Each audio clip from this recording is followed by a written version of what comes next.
반갑습니다. 구름책방의 김상호입니다. 오랜만에 뵙겠습니다. 나연수입니다. 네, 반갑습니다. 잘 지내셨죠? 반갑습니다. 네. 날이 많이 추워요. 네. 네. 그 옷을 하나 맞췄습니다. 이 촬영복 유니폼을 하나 맞춰서 이 옷을 지금 이제 제작해가지고 처음으로 우리 입고 찍는 건데, 네. 구름책방 옆에 로고가 새겨져 있는. 근데 요거보다 요게 이제 이 유니폼 입고 처음 찍는 영상이긴 한데 업로드되는 순서에 따르면 아마 이게 처음은 아닐 것 같습니다.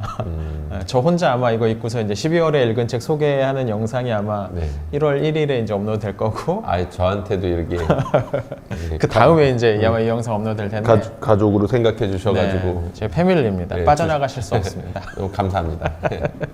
오늘 우리 오랜만에 또 책 읽기 영상 하나 찍어보려고 하는데요. 오늘 여러분과 같이 그 내용을 소개해드리려고 하는 영상 책은 이 책입니다. 제목이 좀 길어요. 나는 내 몸에 대해서는 기도하지 않습니다 라는 제목의 조금 긴 제목의 책입니다. 어떻게 보셨어요? 많이 낯설었죠. 장애인이 일단 기본적으로 자신의 경험 그리고 이제 자기가 당하는 차별 이런 이야기들을 좀 적나라하게 하고 있는 부분들이 많고 아마 장애 신학에 대한 이야기도 꽤 풀고 있는 것 같은데 국방부에서 이 부분 역시 전혀 모르고 있는 부분이었기 때문에 이게 과연 맞는 얘기야 싶을 정도로 그렇죠. 갸웃하는 이야기들도 좀 있었고 전반적으로 낯선 이야기들이 많았어요. 일단 방금 말씀하셨지만 이제 이 책은 이제 장애와 관련된 이제 책입니다. 이 저자가 장애인이고 지팡이를 짚거나 휠체어를 타고서 이제 이동해야 되는 그러면서도 이제 겪는 여러 가지 일들이 이제 여기 책에 이제 많이 담겨져 있습니다. 그러니까 그 소소한 어떤 개인적인 경험 그러면서 불편과 차별이나 좀 편견 같은 것들 그것을 설명해 놓은 것만으로도 충분히 전 의의가 있다고 보고 근데 거기서 멈추지 않고 말씀하신 것처럼 이 장애를 중심에 둔 어떤 성경 이해 나아가 신학이라고 할 수 있을 만한 뭐 그런 것까지도 조금 시도해 보는 그런 책입니다. 근데 이 저자가 신학자는 아니에요, 기본적으로. 그러다 보니까 여기서 제시하고 있는 신학이라고 불리는 용어를 사용을 하고는 있지만 그게 이제 신학 수준이라고 불릴 수 있을까 싶은 약간 의문은 좀 저도 있긴 했어요. 저희가 이제 이 영상은 3개 정도로 이 책 읽기 영상을 만들어 보려고 합니다. 그래서 첫 번째 영상은 1장부터 3장까지 이제 같이 읽고서 이야기해 볼 텐데요. 여러분 한번 같이 좀 책 읽으시면서 따라오시면 더 좋을 것 같습니다. 자, 이 첫 번째 장 한번 보죠. 우리 첫 번째 장 이제 서문에서도 강렬한 이야기이긴 했는데 매미 이야기가 나오면서 매미도 운다. 입이 없는 매미도 그렇게 소리를 내는데 장애인들이 소리를 내지 못한다라는 어떤 그런 은유를 담아가지고 이제 이야기를 해요. 그만큼 보면 가만 생각해 보면 우리가 가까운 데서 장애인을 잘 볼 수가 없어요. 그렇죠. 잘 안 보여요. 왜냐하면 여러 가지 이유가 있겠지만 이분들이 밖에 나와서 우리 곁에서 함께 우리와 함께 어떤 활동을 하기에 우리 사회의 어떤 그런 구조나 그런 것들이 너무 힘들게 돼 있어요. 그러니까 잘 안 나오죠.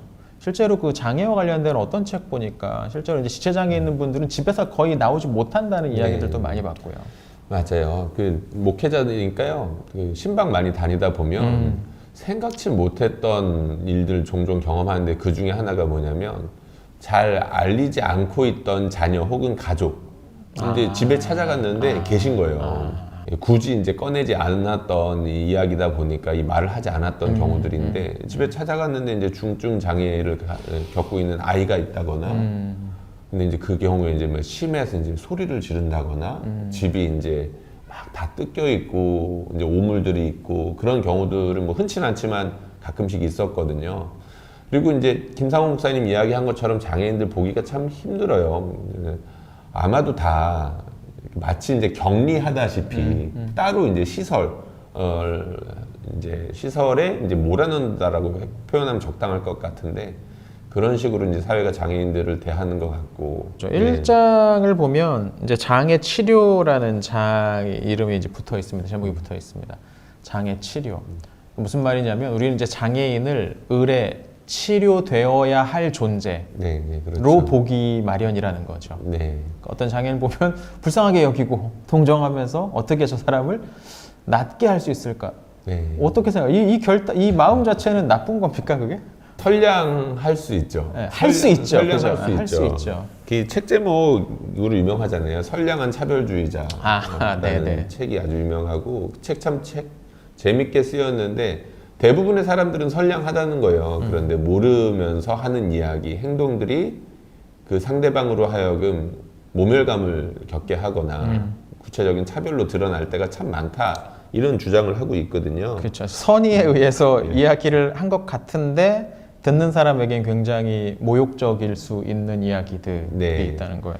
특별히 여기서는 이제 첫 번째부터 굉장히 그러니까 흔한 차별이라고 할 수 있는데 교회 안에 편만한 그런 태도에 대해서 지적을 하고 있어요.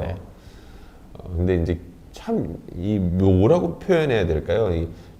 교회에서 기도 중요하잖아요. 그렇죠. 기도가 중요하고 하나님께서 응답해 주신다라는 것 역시 굉장히 중요한 주제인데 이게 절묘하게 아픈 사람들, 장애인들과 결합하면서 기도하면 나을 수 있다.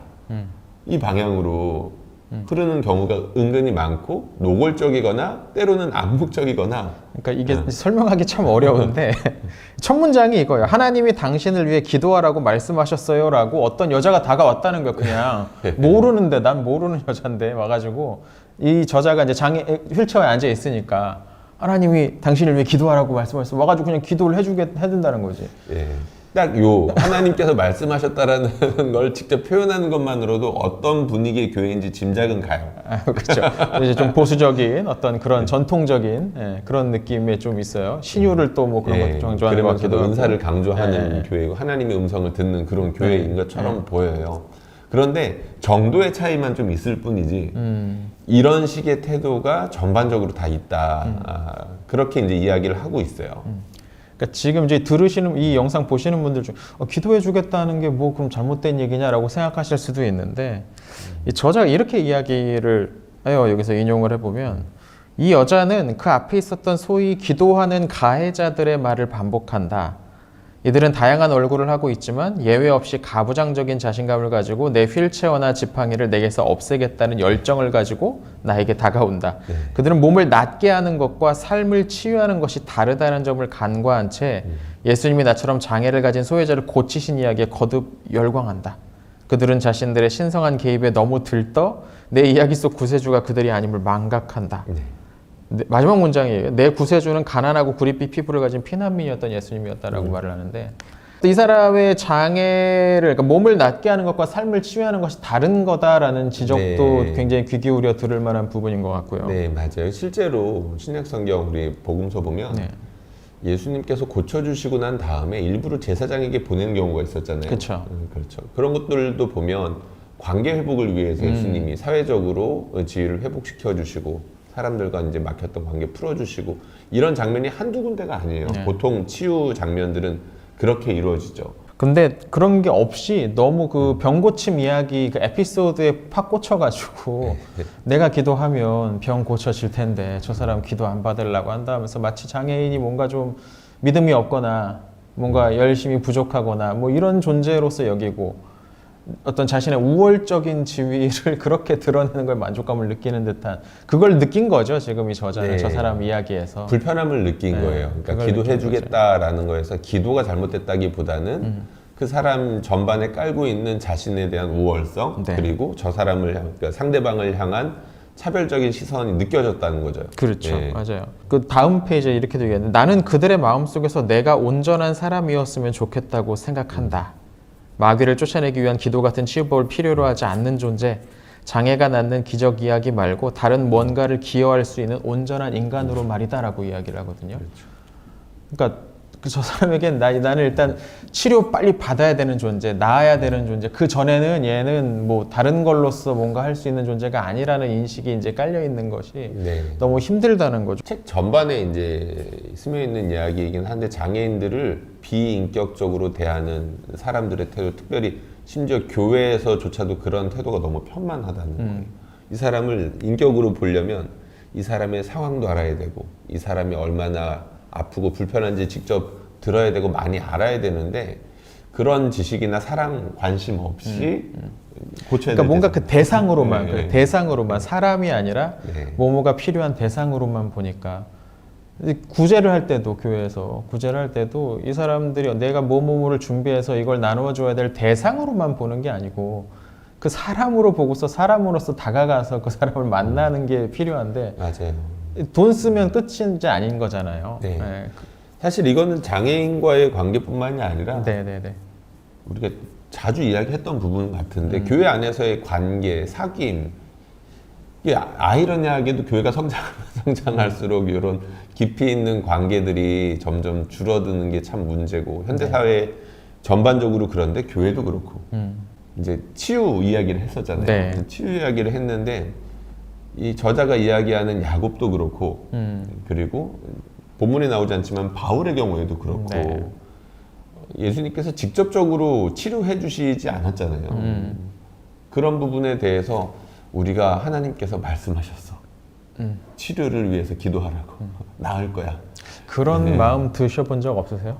그런 생각이 떠오른 적은 없으세요? 신유 집회 같은데 이렇게 자주는 아닌데 한두 번 가본 적이 있거든요. 그런 데 가면 약간 두려운 마음도 들고 정말로 뭔가 뭔가 있을 거다, 일어날 거다라는 마음이 전반적으로 그런 분위기에 휩쓸릴 수 있죠.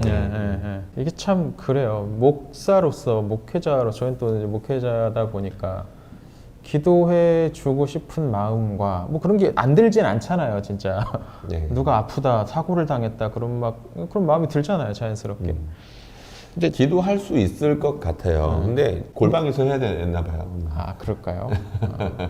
약간 전 이 첫 문장 자체도 하나님이 당신을 위해 가서 기도하라고 하셨어요라는 이 문장 자체도 저는 그 문장 자체도 좀 불편합니다. 보통은 대부분 하나님이 이렇게 말씀하시면 무슨 찬양 집회나 무슨 진짜 네. 큰 집회 가면 그런 얘기들 많이 따라하는데 무슨 내용인지 가만히 듣다 보면 내가 기도를 하다가 내지는 내가 성경을 읽다가 이런 생각이 떠올랐다라는 말을 그런 식으로 표현하는 경우가 네. 대부분이니까 예. 이거 약간 말버릇일 수도 있고 그렇죠. 근데 내 생각을 하나님으로 이렇게 씌워서 표현하는 건 조심해야 돼요. 네네 그렇습니다. 이 장에서 한 구절 더 중요한 문장 같은데 이런 얘기가 있어요. 내 경우 걷거나 설 수 없다는 사실이 나를 장애인으로 만들지 않는다. 오히려 건물이 계단이나 좁은 통로나 컵으로 네. 되어 있는 구조여서 휠체어를 타고 이용하기 어렵게 만들어졌기 때문에 네. 나는 장애인이 된다라는 구절이 있습니다. 네. 진짜 교회가 신경 써야 될 건 이쪽일 수도 있다는 거죠, 사실. 뒷부분에 이제 네. 그 이야기가 네, 이제 좀더 자세하게 계속 나오긴 합니다. 나오긴 하죠. 네. 그리고 저도 이제 1장에서 인상적이었던 장면, 우리에게 좀 익숙한 이름 하나 네. 나와요. 레이첼 헬드 에반스. 예. 성경적 여성으로 살아본 1년. 네. 이런 얘기가 나옵니다. 36페이지에 있고요. 치료와 치유 간의 차이가 있고 교회는 느리지만 어려운 치유의 길을 가야 하는 부르심을 받았다. 이런 이야기가 나옵니다. 치료에만 집중하다 보면 정말 말 그대로 밴딩 머신, 자동 판매기라고 하나요? 그런 것처럼 기도하면 뚝 나아야 되고 이게 비인격적인 모습이잖아요. 네, 맞습니다. 예수님은 그런 방식으로 치료하지 않으셨어요, 사실. 우리가 너무 일견에 치우친 그런 것들을 좀 봤기 때문이지만. 네. 자, 2장을 보면은 이제 저자 어렸을 때 학교 이야기가 이제 또 나옵니다. 네. 이 부분도 참, 미국인데 미국도 이러나. 당황스러웠어요. 그러니까 아주 옛날 얘기 같기도 하고 이 저자 나이가 그렇게 뭐 엄청 들지는 않았으니까 또. 예, 이게 요즘 이야기라는 게 의외였었습니다. 그러니까 어렸을 때 이제 교사가 이 저자가 넌 장애가 있지만 우린 너한테 특혜를 베풀지 않을 거야라는 식으로 대놓고 막 이야기를 하고 있어요. 근데 그 특혜라는 게 뭐 대단한 게 아니거든요. 예. 이 친구가 공부를 할 수 있게 필요한 어떤 시설들, 뭐 경사로나 화장실 같은 거 학교에 그런 거 설치되어야 되고 그 시설들이 좀 있어야 되는데 그게 사실 법으로 정해져 있음에도 불구하고 갖추지 않겠다라고 이야기하는 이게 뭡니까? 근데 장애 정도에 따라서 다를 수 있을 텐데 학급마다 장애인들이 있잖아요. 제가 알기로는 요즘 있는 걸로 알고 있어요. 근데 중증이야 이제 같이 아이들이랑 공부하는 거 쉽지 않겠지만 경계성에 있는 친구들을 분명히 다 있을 텐데 이런 친구들을 위해서는 사실 개별적인 접근도 필요하고 그 아이를 위해서 뭐 예를 들면 하다못해 예화라든지 뭐 설명이라든지 다른 게 필요할 수 있거든요. 뭐 그래서 이제 따로 해야 된다 그게 아니라 이 아이를 위해서 그리고 다른 비장애인 아이들과 같이 공부를 하려면 선생님이 많은 준비가 필요해요. 그렇겠죠. 예. 하나라도 더 준비를 해야겠죠. 불편할 수 있어요. 교사 입장에서. 예.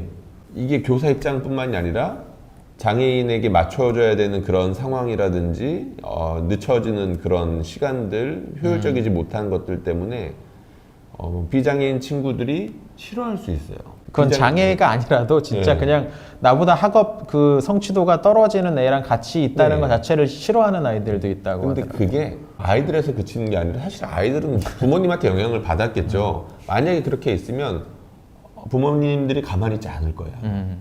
아마 여기 있는 선생님들도 그런 영향을 충분히 받았겠죠. 근데 그건 이해가 가더라고요. 그러니까 상황이 굉장히 좀 너무 극단적인 게 아니야라고 생각이 처음엔 들었는데 생각하고 보면 우리 교실 전반에 이런 분위기가 분명 있을 거예요.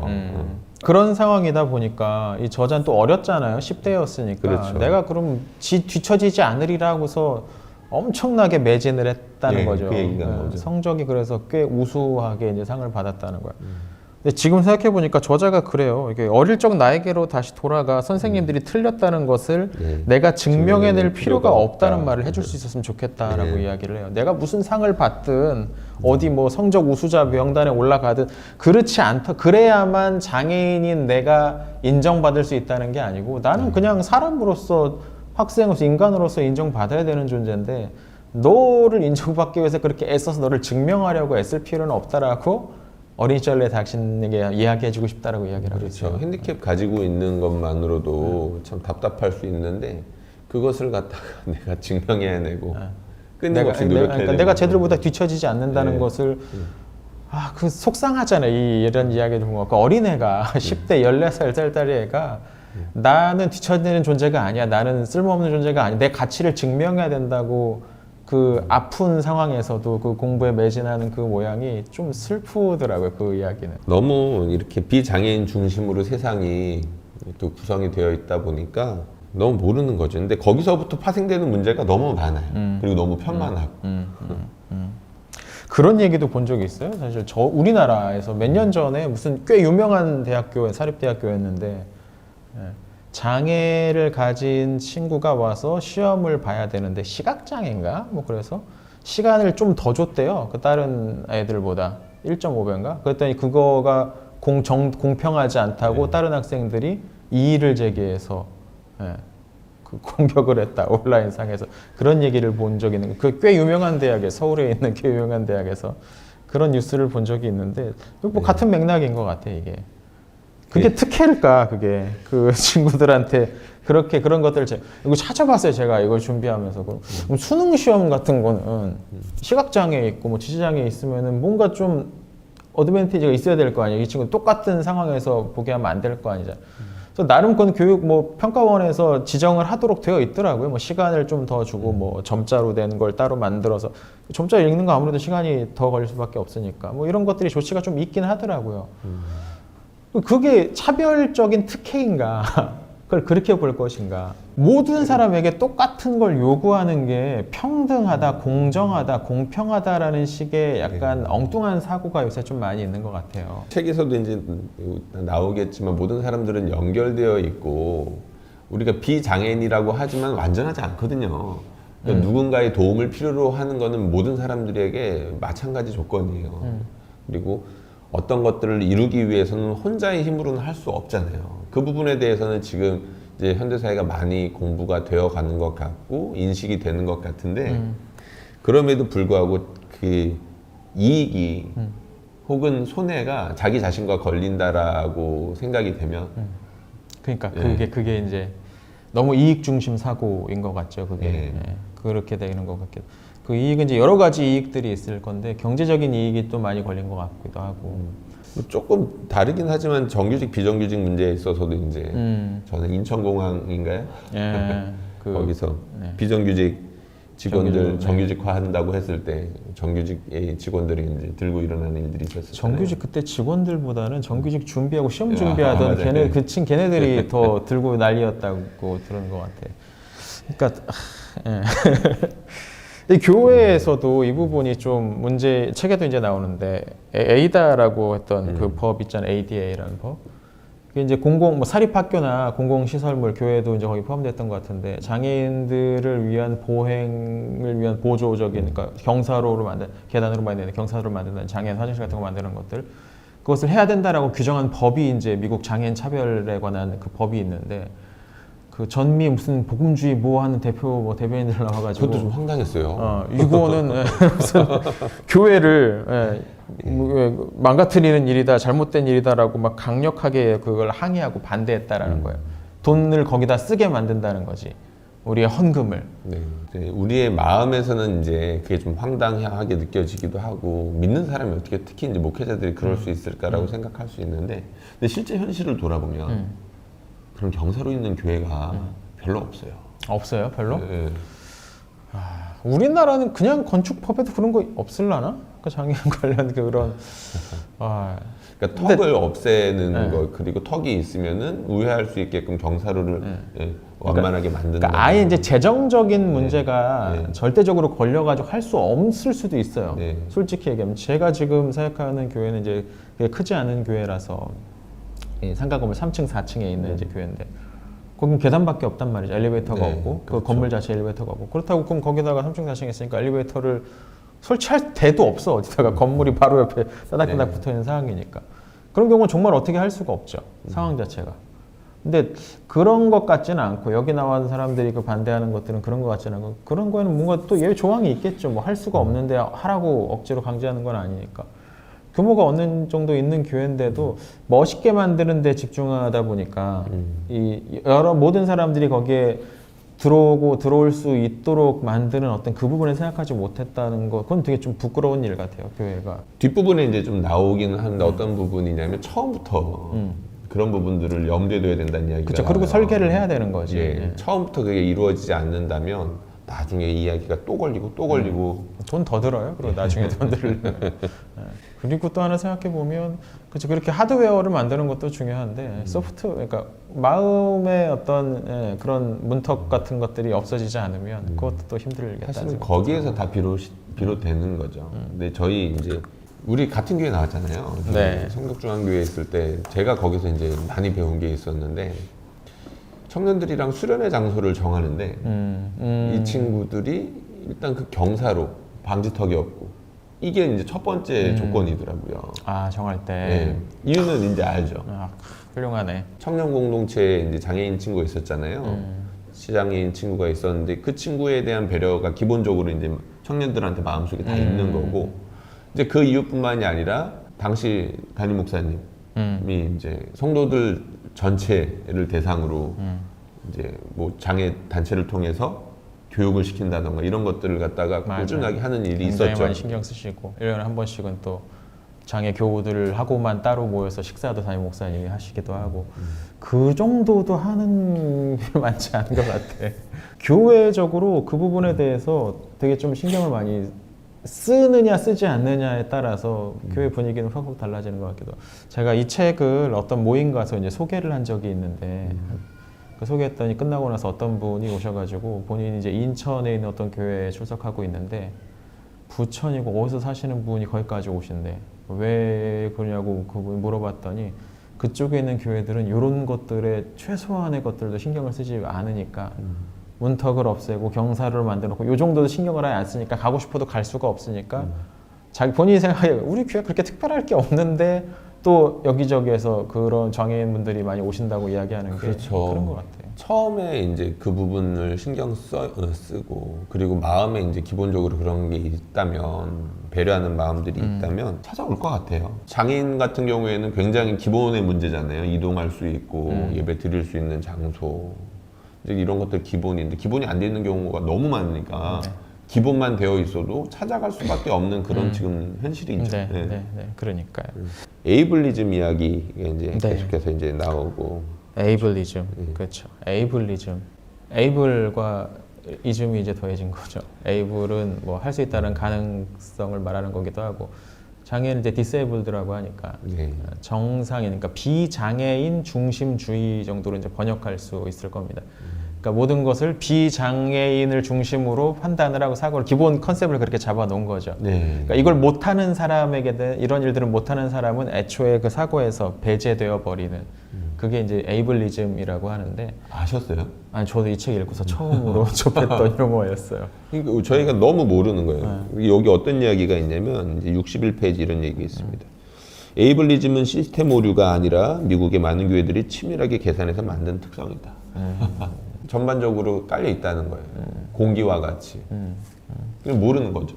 근데 책 읽다 보니까 그런 생각 좀 들었는데 이게 장애인뿐만 아니라 거의 대부분의 소수자들에 대해서 이런 네. 관점들이 깔려 있죠 우리 사회에서. 그러니까 이거 다 연결되어 있는 것 같아 이런 문제들은. 3장 한번 보죠 그러면. 네, 3장은 더 황당해요. 네. 장애 의심론자라는 제목이 붙어 있는데 네. 왜냐면 이 저자가 이제 어디를 갈 때마다 네 전 진짜 장애인이냐? 장애인인 걸 입증해봐라라는 요구를 너무 자주 받는다는 거예요. 이게 뭔 얘기야 도대체? 근데 실제로 이런 것들을 경험하고 네. 그러니까 비장애인들은 이거 너무 당황스러운 이야기야라고 느낄 수 있는데 장애인들은 수시로 경험하니까 그러니까. 예. 이게 뭐 나오냐면 자동차 이제 뭐 등록국 가가지고 번호판 뭐 관련해서 뭐 작업 좀 하려고 그러는데 네가 진짜 장애인인지 그래서 뭐 장애 때문에 몸을 할 수가 없고 뭐 온갖 증서들을 막 이렇게 갖고 오라고 했다. 그러니까 네가 장애인이고 장애인이기 때문에 불편함을 겪고 있다는 걸 네가 입증해야 한다라고 주장을 하는 거죠.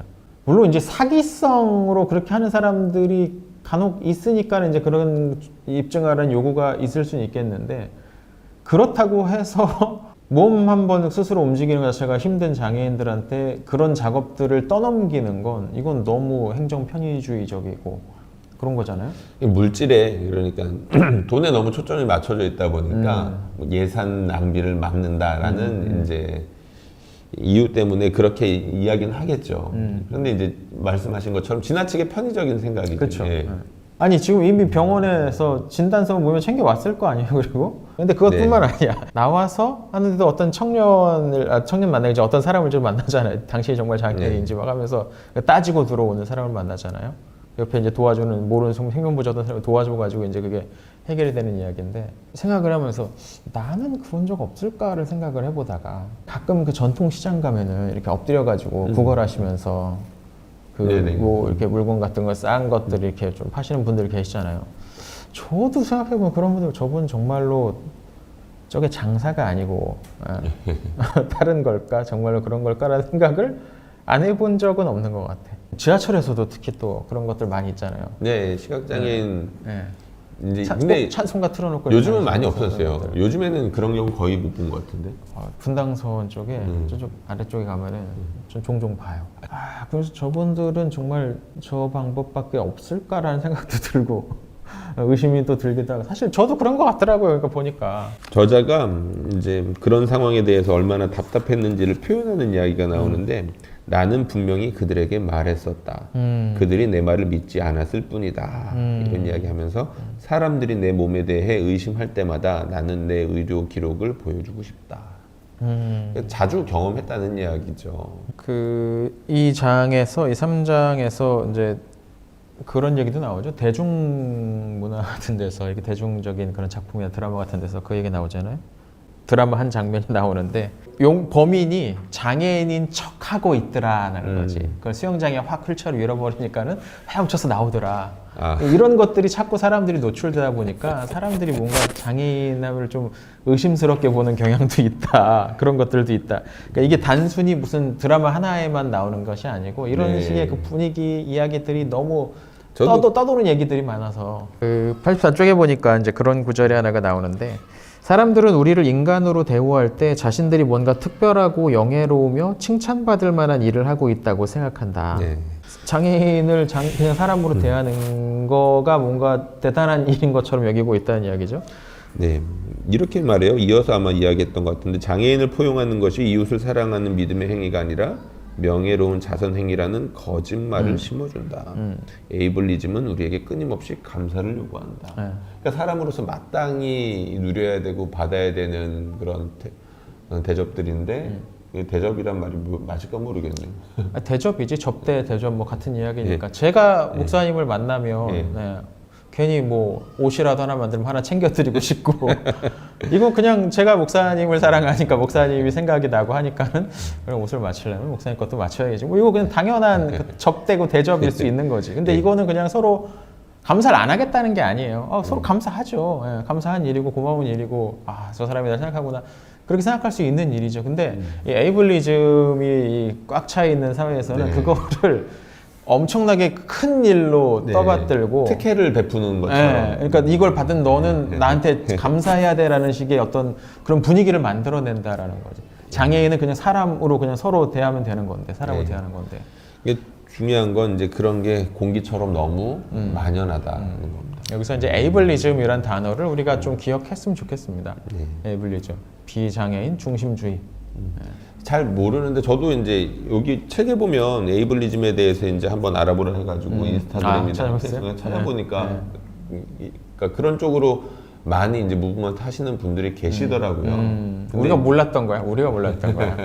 없었던 게 아니고. 에이블리즘이 뭔지 영상으로, 사진으로, 설명으로 이렇게 표현하는 것들이 좀 있는데 이 첫 번째 영상에서 우리가 좀 생각해 볼 수 있는 건 뭐 저자가 이제 호소했던 다양한 호소들, 내가 장애인이기 때문에 받는 여러 가지 차별적인 어떤 눈치들, 대우들 이런 것들이 분명히 있는데 우리가 사실 그걸 많이 모르고 있었구나. 그리고 챕터들마다 마지막 부분에 구체적인 이야기가 네네 맞아요. 뭐뭐하는 10가지 뭐 이런 게 나오는데 그게 상당히 충격적이고 굉장히 구체적이더라고요. 이런 식으로 우리가 하고 있구나. 근데 거기에 해당되는 게 꽤 많지 않았어요? 몇 개 있었어요, 맞아요. 한 절반 정도는 나도 그런 생각 말 하지 않았을까라는 생각에 뜨끔했어요. 그러니까 1장, 2장, 3장에서 아니 책 전반이 이야기하는 거긴 한데 우리 현실에 대해서 구체적으로 지적해주고 있거든요. 이 부분을 우리가 한번 읽어보는 것만으로도 그걸 통해서 우리가 이런 세상 그리고 내가 이런 존재구나 그것만 확인하더라도 큰 수확이라고 생각합니다. 네, 그렇습니다. 자, 그러면 첫 번째 영상은 여기서 마치고요. 우리 두 번째, 세 번째 영상에서 또 책 나머지 이야기 해보겠습니다. 시청해주셔서 감사합니다. 감사합니다.